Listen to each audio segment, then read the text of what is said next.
Good afternoon, everyone. Thanks for joining us for this July installment of the Hunt Institute's Post-Secondary Pathways webinar. We're excited you're here with us for this conversation today. We'll give audience members about 2 more minutes to log on before we really get started, but excited you're with us today. We'll give folks about 2 more minutes to get started.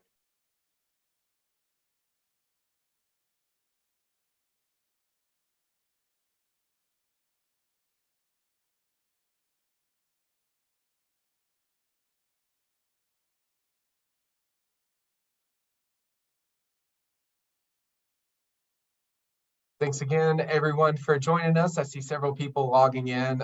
Please feel free to jump in the chat. Let us know where you're viewing from today. Introduce yourself and let us know how you're connected to this work.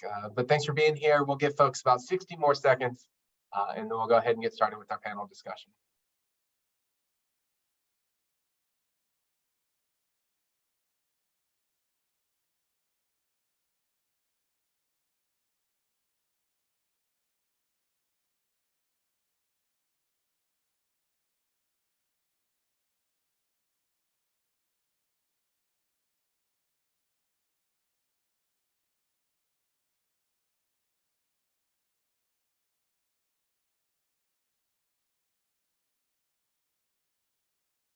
Great.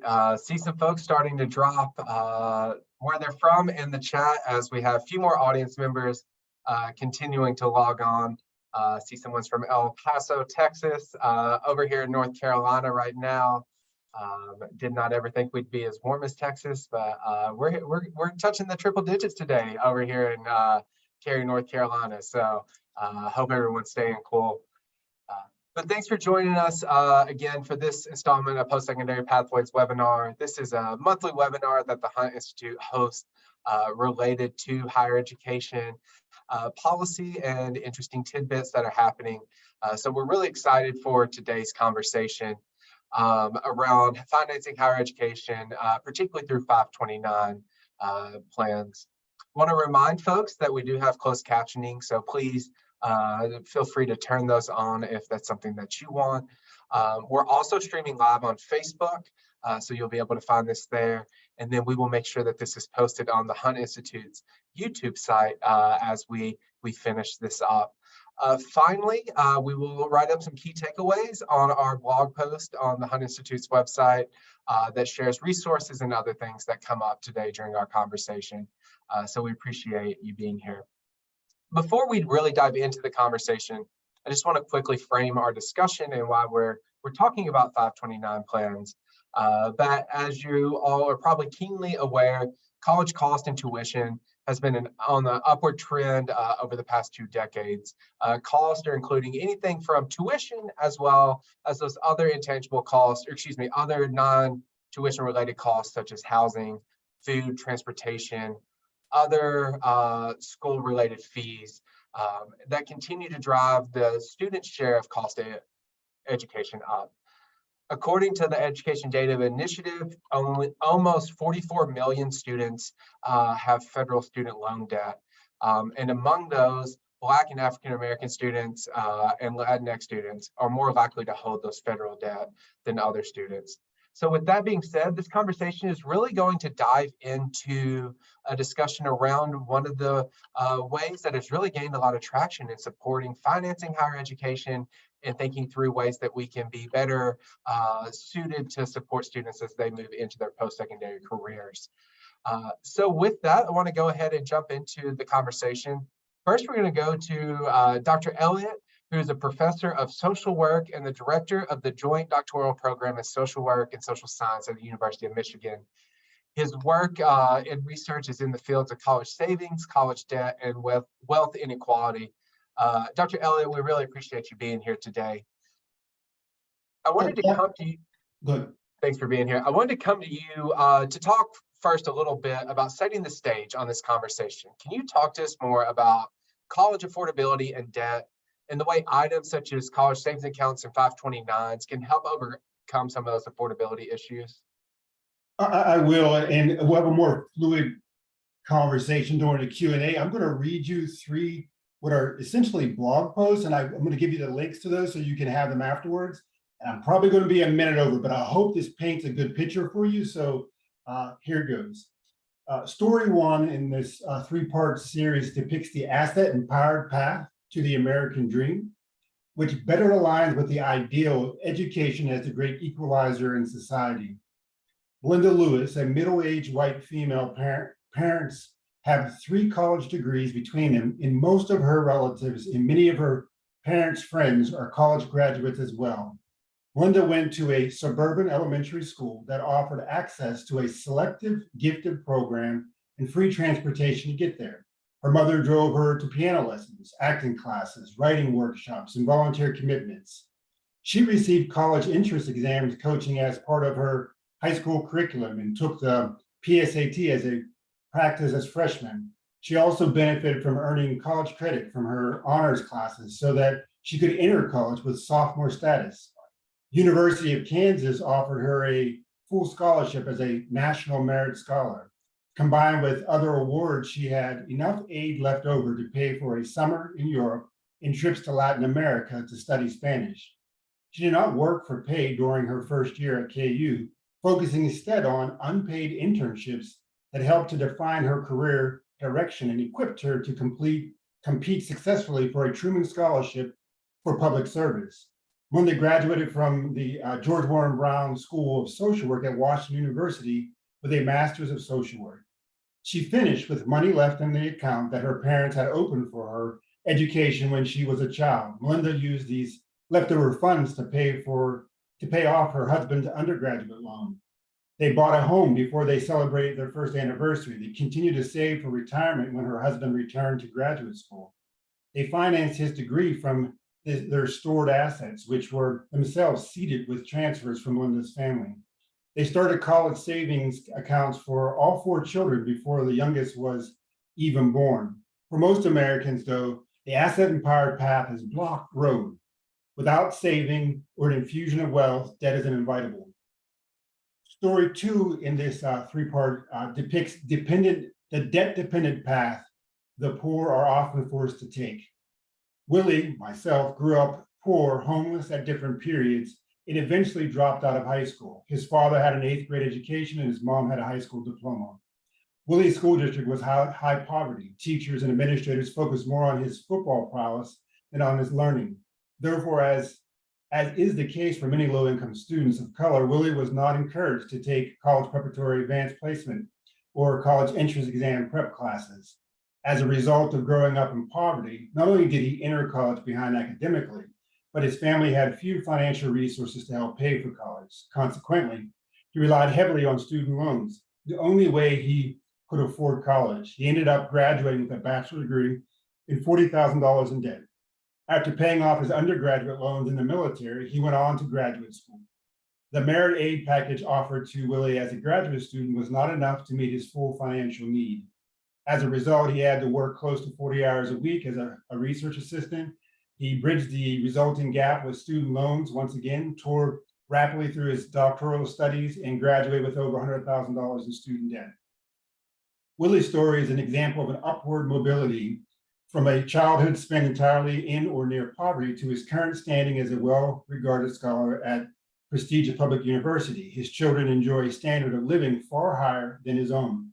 They go to better performing schools, live a nicer home, and have a clearer path to their own future careers.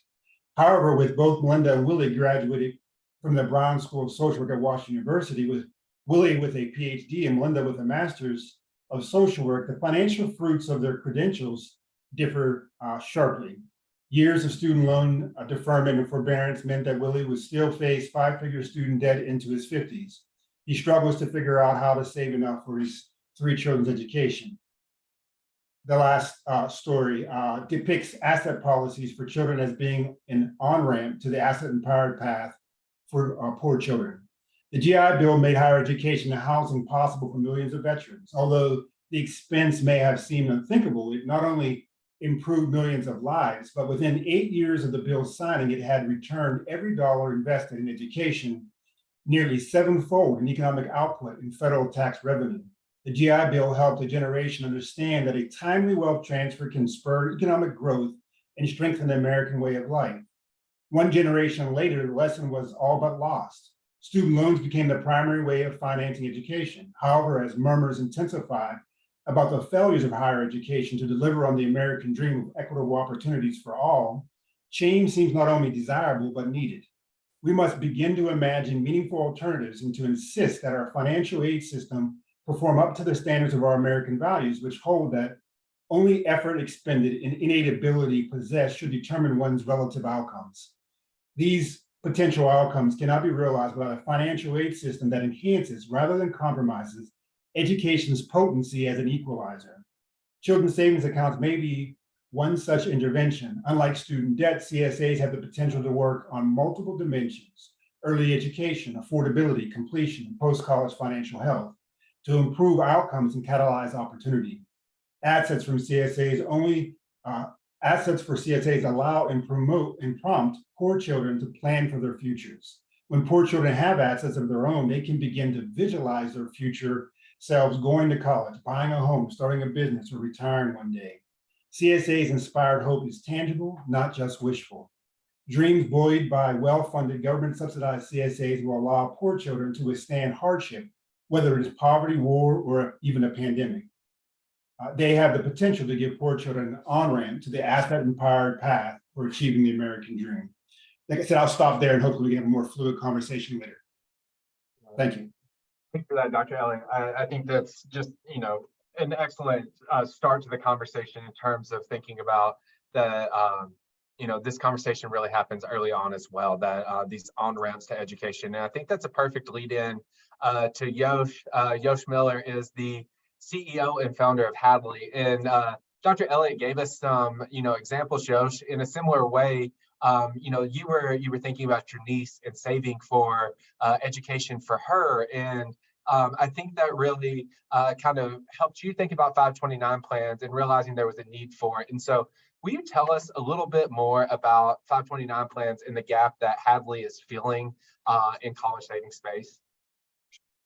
Absolutely. And first, I want to say thank you to Dr. Decker and the Hunt Institute for having me, and Dr. Elliott for sharing those stories, because you hear what Dr. Elliott shared, and it's about turning an American dream into a tangible, concrete plan. And I worked as a strategy executive for a large parent media company in LA when my sister called me up and said, no more junky plastic toys for my niece's birthdays. And I said, well, let me contribute to school. And my sister said, a regular bank savings account is what I'm the one that I already have if you want to Venmo me money. So I got to researching how is the best way to save for school. And it's not just saving for my own family's best future, it's getting all Americans plugged into a 529 account so we can all save towards our country's best future. We're best off when we don't have a shortage, but we have so many nurses in our country, teachers, electricians, environmental engineers. And what I discovered with the statistics, it was staggering. We have $1.7 trillion in outstanding student debt. That is growing 6 times faster than our country's GDP. And for context, we have 1.7 trillion in outstanding debt. The COVID CARES legislation, so we know what a price tag of a crisis looks like, was $1.9 trillion. We're on parity. So a 529 account is literally the go-to way to save for school for all Americans. No income, no age restrictions. Money in a 529 account grows compounded tax-free like a Roth. And when you take the money out for any education expense, it's tax-free again. And here's the beauty of what 529s cover. They cover everything from private K through 12 to college tuition, but technical and trade schools, apprenticeships, community college, textbooks, computers, grad school. And if there's money left over, it can roll into your Roth IRA. The policy around 529s is a gift given to us from every presidential administration since they were enacted under President Clinton. Every president has broadened them, from President Bush, who made it grow completely tax-free. President Obama made 529s cover disability-related expenses in healthcare. President Trump has let us use 529 money to pay back student debt and private K through 12. And President Biden has let us roll into 529s into Roth IRAs with Secure 2.0. So the gap that Hadley fills is when you double click who has what, the top 5% richest in this country are using 529s principally. They out enroll everyone else by more than 40 times. So if you look at a bar graph, think the top 5% richest in this country, their rate of enrolling in a 529 is 40 times higher than everyone else in this country. The other thing I want to point out too is a lot of advisors open these accounts. 40% of all 529 accounts reside in advisor sold 529 plans. These advisor sold plans have really high fees, and the Federal Reserve Board actually warns against them. And there have been class action lawsuits for just how high fees these advisor sold plans are. So the gap that Hadley fills is we're giving families information that I would give my own family, my own Hadley. And I made a tool that quickly matches people to their best rated plan, the lowest cost plan on that menu. So I do the TJ Maxx shopping for every American. And then I created an app called Hadley. It's in the App Store. It's free to download. There's no monthly fees. There's no advisory fees. By the way, I'm an SEC registered investment advisor. This is what I do. And you can link your 529 account. So anyone or any organization can fund your account when maybe you can't because you have early family costs. And like the story that Dr. Elliott shared, you can open a 529 account today, start saving in case you want to go to grad school, even if you don't have a kid, because you can reassign the money in a 529 account to existing kids or to future kids or to your niece down the line. It's just a good thing to have in your back pocket because this money compounds tax-free. Worst case scenario, you can roll it into your Roth IRA, even if you're above that income threshold and you otherwise wouldn't be able to contribute through the front door to your Roth IRA. Yeah, thank you for that, Yosh. And I think it really gets to this idea that in particular over the most recent years, that these programs are vastly underutilized by the people that could probably most benefit from them. So just appreciate you naming all of that. And I think that takes us to really where I want to go with this next part of the conversation with Dr. Mann and our Representative Roberson. And just really thinking about some states have started to think about what this means to roll this out. And so, Dr. Mann, I want to come to you first, and then Representative Robertson, we'll come to you about North Carolina specific. But Dr. Mann's done more than 20 years of work in the higher education space, including 7 at Education Commission of the states and 10 at the State Higher Education Executive Officers. And so, Dr. Mann, really just wanted to ask you about what states are doing along these 529 plans, and what are some of the best practices you've seen emerge? Absolutely. Thanks so much for the invitation to be here, Dr. Decker, and thanks to the other participants of this call and this webinar for sharing all of this great information. We did a I did a deep dive investigation into state policy on 529s while I was at ECS in 2020. And what we found was that there were basically 5 categories of state policy around 529s. And I want to give this background before getting into some of what the best practices are. So one is tax-free growth, so mirroring what the federal government provides.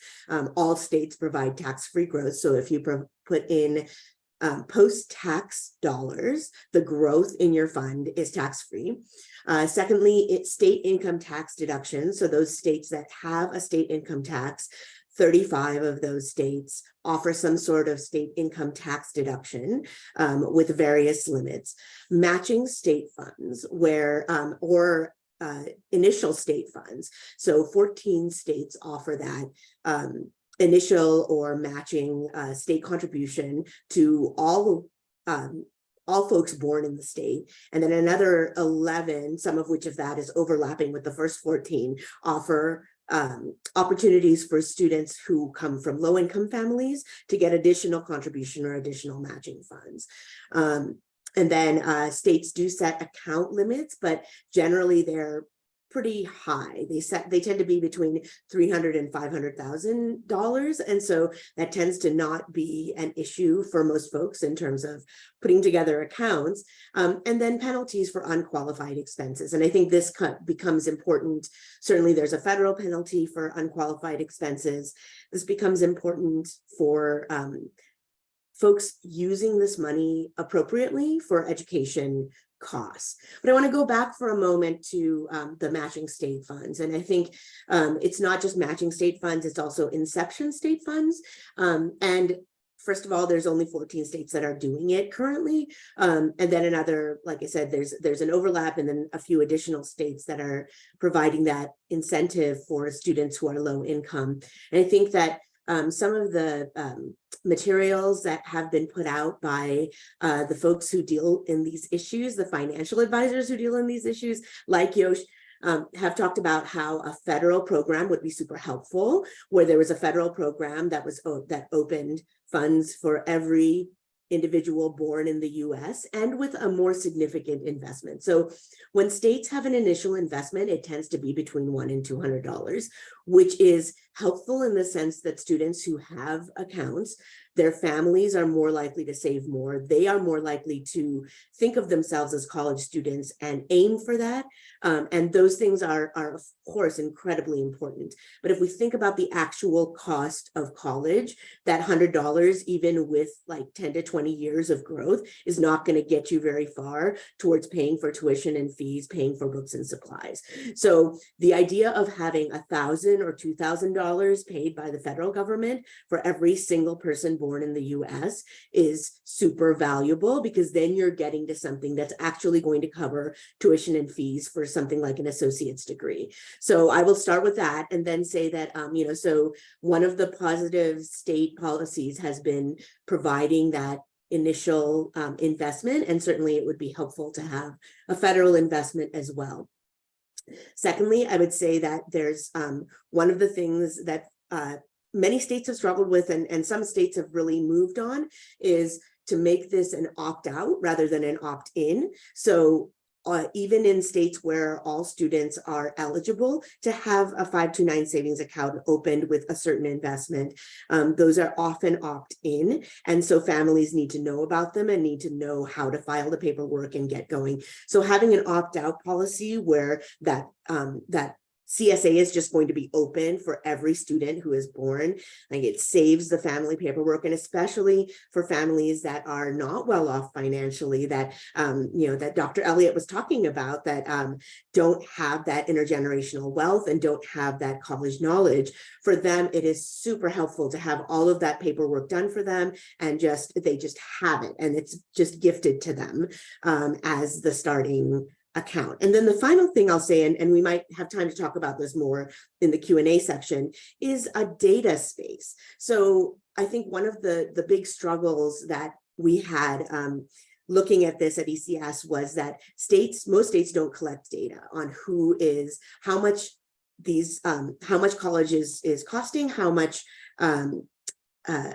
it costs to have the program, how much it costs the states in terms of tax revenue, how much it's being used. Yosh talked about who is setting up these accounts, and we have a national picture, but we don't really have a state-by-state picture of who's taking advantage of these accounts. And then finally, the outcomes. Students who have access to these programs, are they actually having better outcomes in terms of entering and completing college? So collecting and reporting on that data for states is a huge positive practice that I would definitely underscore. And I will stop there for now. Yeah, I really appreciate that, Dr. Mann. And I've seen some questions coming in the chat. We also have the Q&A function at the bottom of the webinar function, so don't be afraid to use that. But one of the things Dr. Mann mentioned was about this opt-in, opt-out, and we were just in West Virginia having some conversations and trying to understand why the enrollment rate in their program was less than 40%. And when we start diving into it, that it's an opt-in program, and many folks just didn't even know it was possible to do this. And so I appreciate all the points you made. I look forward to diving into some of this stuff a little more, but I want to come to Representative Robertson, because you're trying to do some of this work here in North Carolina. So you represent North Carolina General Assembly in District 39, and have been there since January of 21. Over 31 years at Wake Tech Community College, most recently serving as Senior Dean of Instructional Support and Chief Campus Officer for the Western Wake campus. Thank you for taking time to be here. You're coming at this both from a lawmaker as well as someone that's doing this work on the ground experience. So can you tell us a little more about your work in the legislature to make higher education affordable, including the Higher Education Savings Grant pilot program you put forth? Well, Gwen, thank you so much for allowing me to be a part of this program. I continue to learn more and more about 529 accounts. It's something that I stumbled on when I first joined the North Carolina General Assembly. I would like to start at the beginning, my experience as the mayor of Knightdale, North Carolina. We created a educational opportunity because we have a lot of folks in this area from underserved communities. So as the mayor, it was important for me to create an opportunity and access for folks from stressed communities to kind of give them a jump start in terms of access to an education. And working at the community college, I knew it was affordable. I knew once we got them into the door of the community college, we could find other resources to retain the students. And we've been successful in doing so. But we came up with the Arts and Education Festival, where we reached out to our community partners, businesses, nonprofits, and the like, to raise money to provide scholarships for a lot of these young folks. And we maintained that data, and we were, I would say, 95% of the students that we awarded scholarships for have gone on to be successful, transferred to four-year institutions, entered the workforce, been able to realize the American dream, became business owners. So now they're contributing to our local economy. And when you contribute to our local economy, you see this amazing amount of growth in services and programs. And that's what's happening now in Eastern Wake County as a result of that. And so although the amount of monies were small, we knew once we got them into the door, working with the foundation department at Wake Tech, they were able to find some additional monies to help these young folks out. But we were also able to keep track of these students in terms of their success. So that brings me back to the General Assembly. Once I got in, I started looking and exploring ways of expanding on this. And thus, we came across some of the other states that had 529 plans. And so we are starting out with a pilot program. It will include Wake County and a few other counties. It's a local bill. But it is focused on students from underserved communities.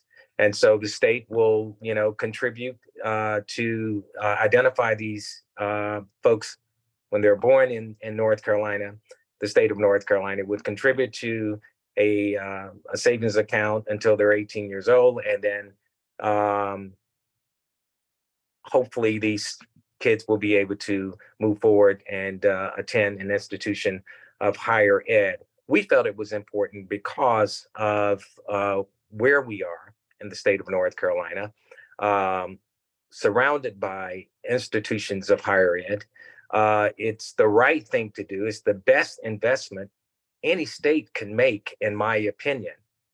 So often we look for ways of realizing financial opportunities for the state, but it starts in our backyard with education, access and opportunity to an education. And so we're hoping that we have some bipartisan support with this particular bill, but we are hoping that we can get it on the floor, it can be heard, we can debate the bill and get other members to join, because it's a win-win situation for North Carolina. I really appreciate that. And we're excited to have this conversation in North Carolina. Been having it in lots of other states. And so to bring it home and to be able to really provide that opportunity for students is just a great part of this conversation. I've got one more question for each of the panelists. I want to make sure we get time for Q&A. There's been a decent amount of questions come in. So I'm going to take this question to Yosh and Dr. Elliott, and then I'll have a follow-up both for the representative and Dr. Mann, if that works. And we'll try to keep answers around 3 minutes or so, if that's possible, panelists. But Dr. Elliott and Yosh, I want to come to you because I think one of the biggest barriers around 529s is really changing the narrative and perception around what these plans are, why they're successful, and why families should be thinking about them early on in their educational journeys. And so I want to bring the question both to you all, but where have you seen success in changing that narrative, and how we can better create buy-in to these programs? So let's come to you first, Dr. Elliott, to talk about a little bit of that buy-in, and then we'll come to you, Yosh. I really, so this ties into one of the questions that I've seen floating around in the chat with regard to automatic enrollment. The research we've done around children's savings accounts, and I do want to, there's a difference between children's savings accounts and 529s. However, many children's savings accounts programs use the state 529 program to administer their CSA program. The CSAs come with, initial deposits, for example. So they put some money into those accounts for the families, and they have some other things built in to help low-income families participate. But what we've learned in those programs, and Maine was one of the first statewide CSA programs that uses 529s. Pennsylvania has come on, and most recently California has come on, and there's Nevada and others too.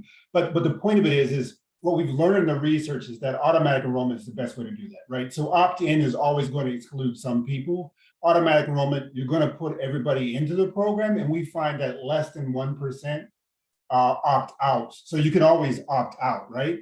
And usually that's because of religious reasons. Some religions you can't bank, and so they will opt out. We're talking less than 1%. So just a couple of families in these large state programs opt out. So that's going to be a number one best way to do it. Any other thing is I can talk about, but much more difficult.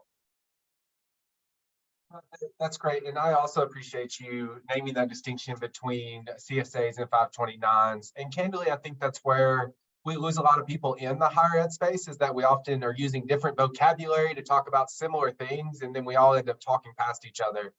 So really appreciate you naming that. Yosh, similar to you, how have you seen, Hadley and then in general changing those perceptions around 529? So frankly, a lot of the perceptions around 529s are just wrong and false. A lot of times they're called college savings accounts, and they're not just college savings accounts. A lot of the time, because it can be used for vocational, tech, trade school, community college. A lot of times people think they must fund their own account, and you see a lot of duplicate accounts set up. So to Dr. Mann's point, there's no data on how many people actually, distinct kids, have a 529 account. Really wealthy families will have maybe 3, 4, 5 different 529 accounts set up for the same child. No one thought to build a more inclusive, accessible technology that lets anyone find their family or friend members to just, what I say, Venmo for 529s. And I want to quickly say, a lot of people, the way that 529s were brought into policy is so confusing on all American families. 529 plans, whether it's Fidelity or Vanguard or T. Rowe Price, they're all sponsored by a state, but Americans can enroll in 529s sponsored by other states. And in fact, the majority of Americans have no state tax reason to pick their own state. I saw today we have Texas on the call, College Station. I know the Aggies, I was there recently. Texas has no state income tax like Florida, where I grew up. So we have pick of the 529 litter. Citizens can take this information and make the 529 industry work for us. And one of the things that I need help with is with the state leaders, the people managing the 529 programs, and also our finance industry. For whatever reason, there's 2 types of 529s, an advisor sold 529 plan and a direct sold 529 plan. And a lot of state leaders want me as an advisor. I created a public benefit corp to enroll folks in advisor sold plans. But my whole mission is to provide information and advice that I would give my own family, my own Hadley. Hadley is my niece, to all people. So there are some folks like in Pennsylvania and Arizona on the call. You actually can put your money in any 529 plan sponsored by states, and you're able to deduct that money off of your Pennsylvania or Arizona state income taxes. But things like New York, I saw New York on the call, in Maryland. The only way for you to get that state tax deduction is if you put the money in a plan sponsored by New York or Maryland, respectively. but that's confusing. How would you know that the T row price plan is sponsored by Maryland? So I created Hadley as kind of like a kayak that routes people to the best rated plan that takes most advantage of all the things, of all the benefits, if it's applicable for a state tax benefit. In California, if I put money in a California 529 plan, I live in California, I'm not able to deduct that money off of my California state income taxes. So Californians can have pick of the litter. I know it sounds confusing, and it is confusing. There's a patchwork of policies, but having a thing like Hadley, an agnostic public benefit corp advisor that rightly routes people to their best deal, is what we need in this country. And I want to also shout out Laura Morgan leads the North Carolina 529 program. We recently met, and North Carolinians have such a good fortune to have such great leadership at the helm of this program. So shout out to the North Carolina 529 program for their stellar leadership and their incredible program. Yeah, thanks for that, Yash. And you know, I think you named you know, the support of state leaders and thinking about the folks that are overseeing these programs and getting that buy-in. And I think that leads to the next question, what I want to take to Dr. Mann with your work on state level, Representative Robertson. You know, how can states and nonprofit advocacy groups, you know, how can they partner together to increase access to 529s? How can we scale some of these plans? And so, Dr. Mann, maybe want to bring you that question about how we're scaling some of this. And then Representative Robertson, want to give you an opportunity to chime in about working together, working with elected officials and state leaders to do that work. So Dr. Mann, we'll come to you first. Sure, absolutely. Thank you for the question. I think that you know, I'm grateful that Hadley's out there. I hadn't heard of Hadley until just this minute, and I have a young child and a 529. So I think that I'll just start by saying communications need to be much, much better. You know, I think that everybody should know that Hadley's out there. That's awesome. I'm so glad you're out there. But state leaders, I think, can do that. Like they can make sure that people know about the college cost calculator, that they know about collegesavings.org, they can know about Hadley, right? Like there are resources out there, but people don't know about them. I think, so communicating that 529s exist and that they are for everyone, just like we have the communication campaigns about college is for everyone or dual enrollment is for everyone and not just for those who have intergenerational wealth. Like that is a communications campaign that's absolutely necessary and can definitely happen at the state level, and can people at the district level and the local level can chime in on that. And certainly there's room for a lot of partnership, and I'll let Representative Robertson talk more about the partnership aspect of that. So I think communication is a huge piece of this. The second piece I would say is financial support, and I don't mean like dollars. I mean financial advice support, because I think it's really hard for folks to know. I mean, it was hard for me, and I have a PhD and I work in this field. It's hard for me to know like which plan to choose, and not just the state tax benefits, but how much is it going to cost if I go with this investment company versus that investment company, and based on how old my child is and how long I have to save, where I'm thinking of sending them to college, how much savings I think I'm going to have, like what's the best deal for me? And I mean, it's really, really hard to work through that. And it's hard for me. I can only imagine how difficult it is for those who don't have that, you know, access to financial advice as I do. And then the third piece I'd say is I just go back to the data piece. I think that state leaders can really think about working with their data systems, their existing data systems, their existing post-secondary data systems, even their K-12 data systems, and they're, you know, connecting across like the census data and their income data to make sense of who's actually taking advantage of these plans and what the outcomes are for those students. So I'll stop there and pause for the moment. But I appreciate that. I think that's a great lead in terms of really thinking through how we can really build some of this out and scale it. And Representative Robertson, wanted to come to you in a similar light. Where have you seen success in partnering together, really growing the support behind the 529 plan? Well, I've seen support from nonprofits. I've received a lot of calls since we introduced this bill. And so there's a lot of support from nonprofits, educational entities. The unfortunate thing is, as a state leader, I think it's important that we reach out to these resources and better educate ourselves on the impact that these accounts can have on our local economy and our state economy. I'm of the opinion that we don't do enough of that. As elected leaders, sometimes there's the perception that we're in office, we know all the right answers, we know how to solve all the issues, and without doing our homework. Well, coming from a community college background, I know the importance of working collaboratively and removing unnecessary barriers when it comes to working on initiatives such as this.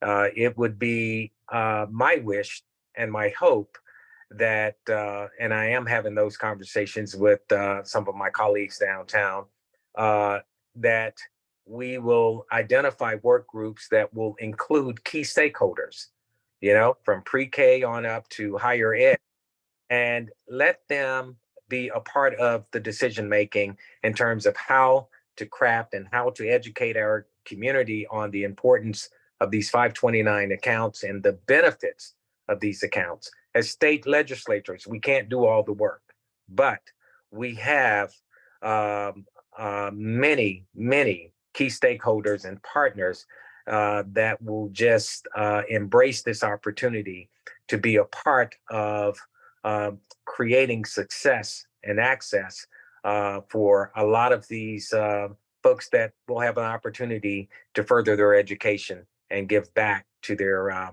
local economies. Yeah, and I appreciate that, because we know at the end of the day, where most people end up going to get a post-secondary degree or credential is where they're going to stay and work and contribute to the economy. And so, being able to connect students to some of this earlier on is just great.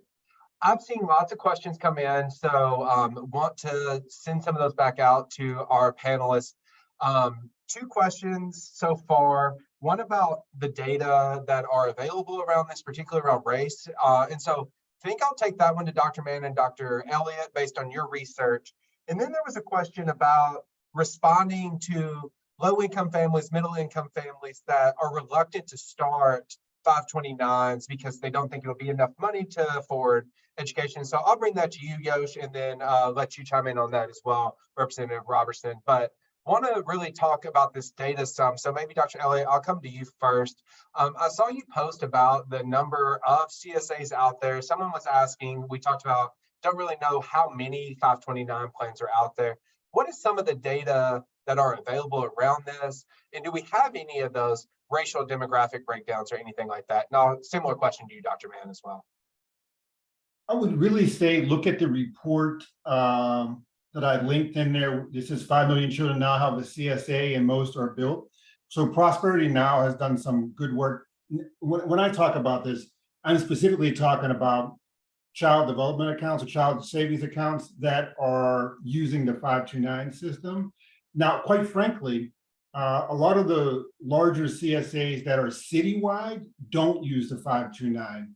They use banking systems. Now, there is, so somewhere like San Francisco was one of the first citywide CSA programs, and they use, they started off using a banking system, but now are moving towards and allow their kids to go into the 529, transfer the money from the bank into the 529 and they're moving farther that way. And part of that was because early on, the 529 providers weren't as eager in some of those locations, some of those states, to work with the local communities. And when K2C started theirs years ago, that wasn't available. But since then, California has started a statewide CSA program that's automatic enrollment. And so when you start talking about expanding diversity and stuff like that, automatic enrollment is the way to go, right? But I don't have the raw numbers on how many African Americans are enrolled, whatever else, but you can look at California and say every new birth, right, regardless of their race, is going to be given one of these CSA accounts. Same thing for Pennsylvania. And I really would suggest North Carolina would look at some of these statewide programs and think about adding the CSA components to it. and there's state legislatures that have enacted it through legislation, so you can have that to work with, because it only helps them, get to automatic enrollment. It helps make sure they have easy on-road access. So some of the states' 529 plans have a lot of information that families have to go through. These kind of programs shorten all that, make it very easy for them. Well, it's automatic enrollment, so they don't have to do any of that, right? And so these things can work well together. And I don't think, and there's a lot of literature when we talk about data, even if we're talking about by race around CSAs and on improving things like educational attainment, social emotional development, parental depression, all these different things that there hasn't been necessarily research done on the 529 per se, but have been done on using like the randomized control trial in Oklahoma that is based in a 529 program that's a CSA, and we have all the data on. So these things work together, marry together. And so I think these questions and perceptions could be largely overcome if we combine and understood how these two fields are really the same thing in many ways. Yeah, really appreciate that. And we've lifted up California's work recently. Shameless plug, but State Treasurer Fiona Ma was a Hunt King Fellow for us in cohort 6. And so we've been really supportive of the work that she's did to continue to roll this out in California. So just wanted to name that. Yeah, Dr. Elliott. Just real quick. Yeah. Just so that you mentioned that there's New York people, and I did put it in the chat that they have now a citywide CSA program that also is using 529s as helping to finance it. And, that's a lot of kids that are getting accounts every year just in New York City. We're talking, a lot of births. So yeah, just to let people know. That's great. Want to bring a similar question to Dr. Mann, and then we'll dive into this other question. But Dr. Mann, similar, your research, what data have you seen? What data do we need to collect? Absolutely. And I think that, Dr. Elliott likely has more information about what data we have. So I think he's done a great job of laying some of that out. I would say looking at the Oklahoma information was really nice to see like exactly what they've done there with that pilot program. And I would say that it would make a lot of sense for states that are doing work like California and Pennsylvania, who are now looking to have that CSA that's statewide and have a government agency that is running it, and as Dr. Elliott rightly puts forward, it's the CSA, that's the scholarship program, and then the 529 account structure, that's the investment profile. And so that in itself can be confusing. So there's two things. One is that like when there's something that's at a city level, it's going to be necessary for the nonprofit or the city or whoever is doing that work to also be gathering the data. At the state level, I think that it behooves the state, if they're going to start a big program like that, to concurrently begin the data collection on not who's opting in or opting out, because obviously if it's the best programs are opt out, you're automatically enrolled. And so everyone's going to be enrolled. But the question becomes, did families add to that account? How much did that grow over time? What did they use that money for? How did those students do? And so like really linking that savings data with outcome data in terms of educational outcomes. I think that's the data that we don't have that would be super helpful to have. We do have some national data about who uses these accounts currently, the 529 accounts, that is not the CSA opt-out accounts. And that is a little bit disturbing because it feels like those who would save for college anyway are the ones who are getting the benefits of the 529s. And I think that the real promise for growth here is families that normally wouldn't think of themselves as 529 families actually being encouraged, whether through an opt-out type program that gets them started with a state investment, or even just a communications program that lets them understand what even a small amount of investment in opening one of these accounts can do for the aspirations and the college going of their child. I think that's the space that we need to work on. So there's a communications piece, and then there's the data piece, which is collecting the data to see whether, basically to see whether the interventions work, to see what the outcomes data are on the investments and where the investment data is around the communication campaigns. Can I chime in one more time? Yeah, really quickly, absolutely. I'm a bad person. And I think we've zeroed in, and this tends to be the case on the individual part, but Yosh mentioned also like third parties can donate, can put money into these accounts. What we've learned in the CSA research is that low income people can save and will save, but they won't save as much or save sporadically.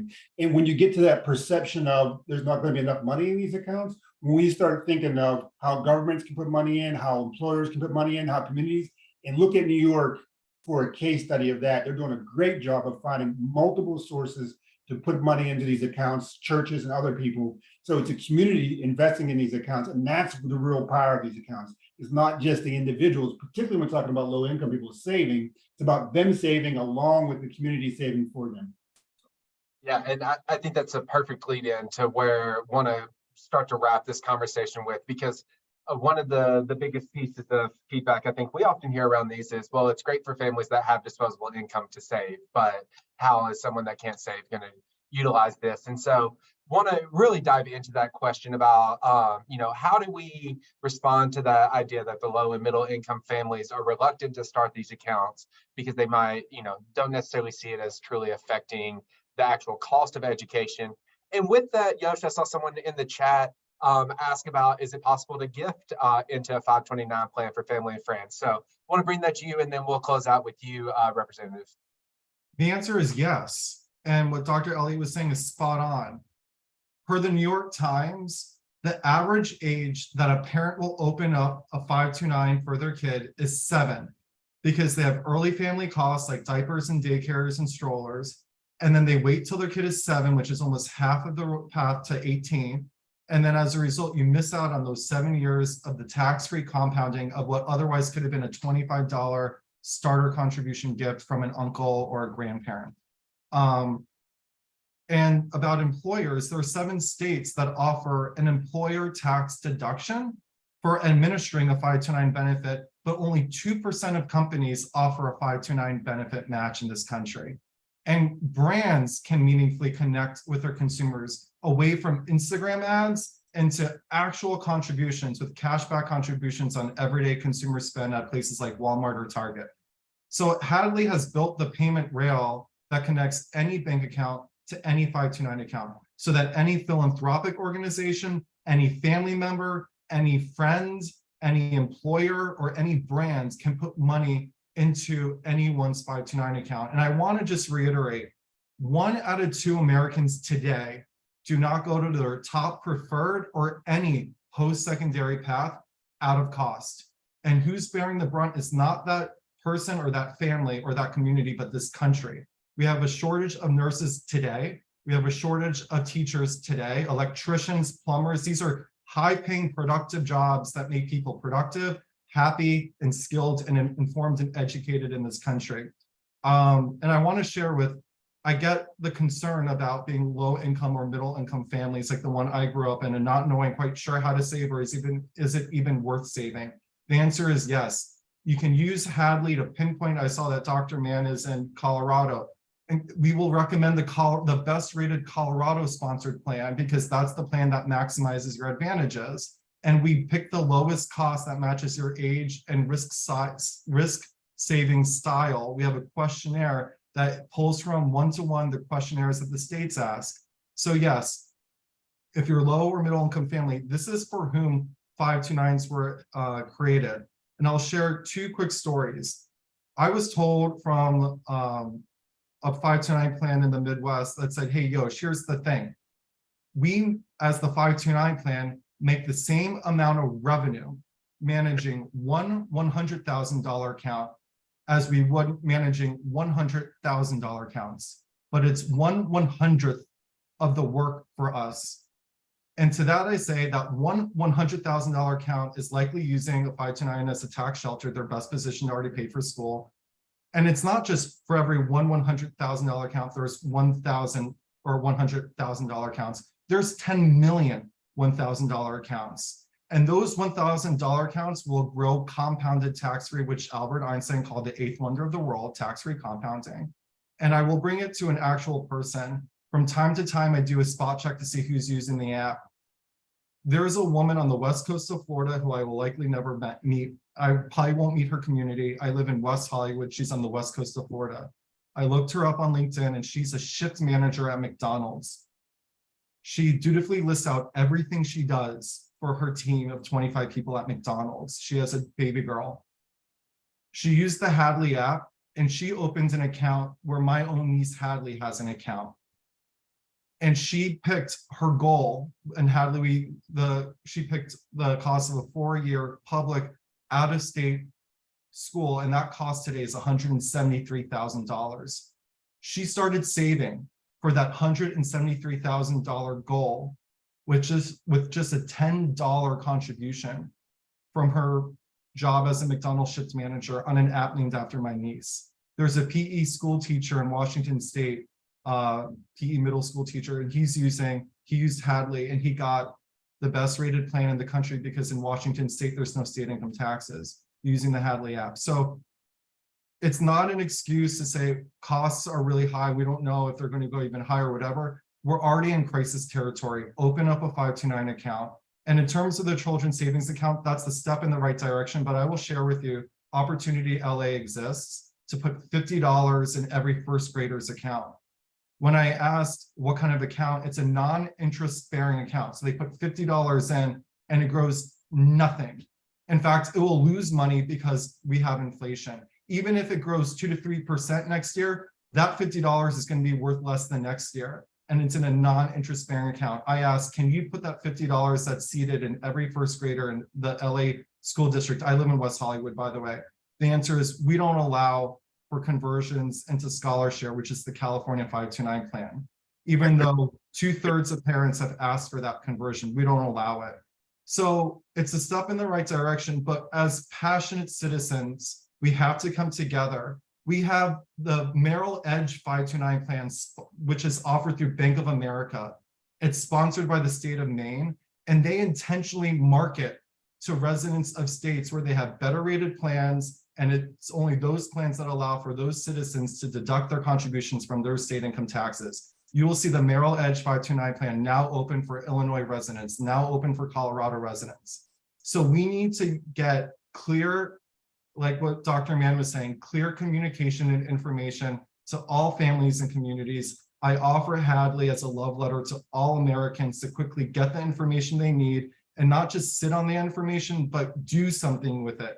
Set your 529 account up, invite your family and friends to be part of it. They get birthday reminders when your kid's birthday is around the corner to put money straight into your 529 account. And that money grows compounded tax-free. And if there's leftover money, it could be used for your Roth IRA, or it could be reassigned to another family member or a future family member an unlimited number of times, tax and penalty free. Let's make this policy work for all of us, not just the top 5% richest in this country. I have to chime in quickly, just on the where you're tied in CSAs, and we try to make that distinction when he had one program in LA that was not in a 529. Well, the state has a CSA program that's 529. So there are, like in everything, there are those that you can find and say this, but a majority of them, of the big ones, are all using 529. And I would just suggest to you, when you create yours in North Carolina, you put it into a 529 so you get the compound interest and those things. So I don't think he meant it to be, but I just want to make sure that we're understanding that these things fit really well together. And it really is just a way to enhance the existing 529s so that they better work for low-income families.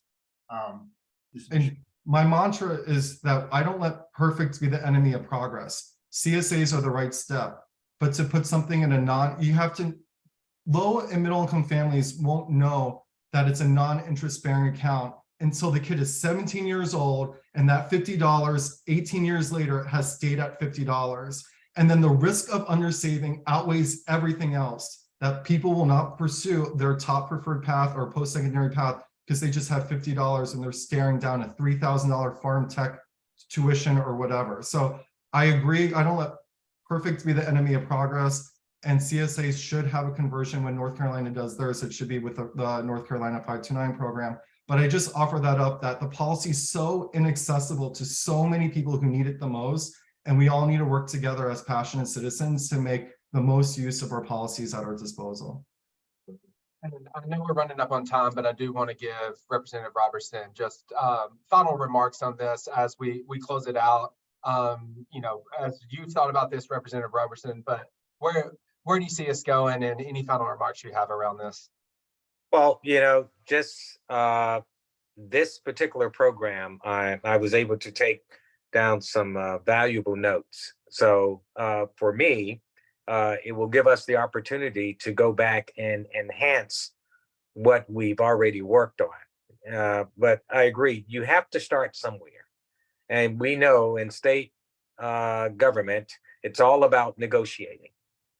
And so it's great to be armed with this additional information.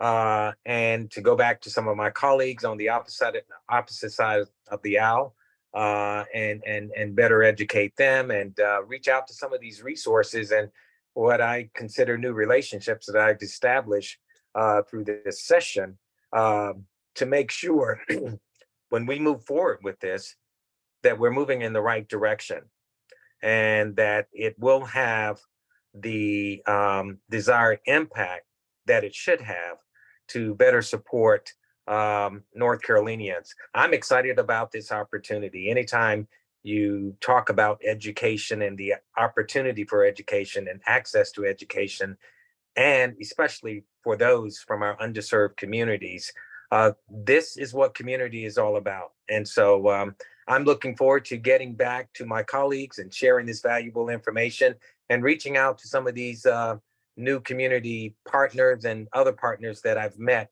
through this conversation. So thank you. Absolutely. Thank you all again for joining us, giving us your time of day. Audience, thanks for being here. Like I said, we'll get a blog post up with some of these resources, some key takeaways so that folks have that. But if you have questions, the Hunt Institute's contact information is there, and we'll make sure if you don't have the contact information of the people here or on LinkedIn, like Yosh just put in there, we'll make sure to get you connected as well. Really quickly, in August, we'll be talking about rural adult learners. So want to have you back for that one. And then September, we've got a cool discussion on how the legalization of sports gambling is affecting student success at higher education institutions. So some riveting topics coming, but thank you again for being here. We'll follow up with those blog posts, but until next time, have a great rest of the week. Thank you.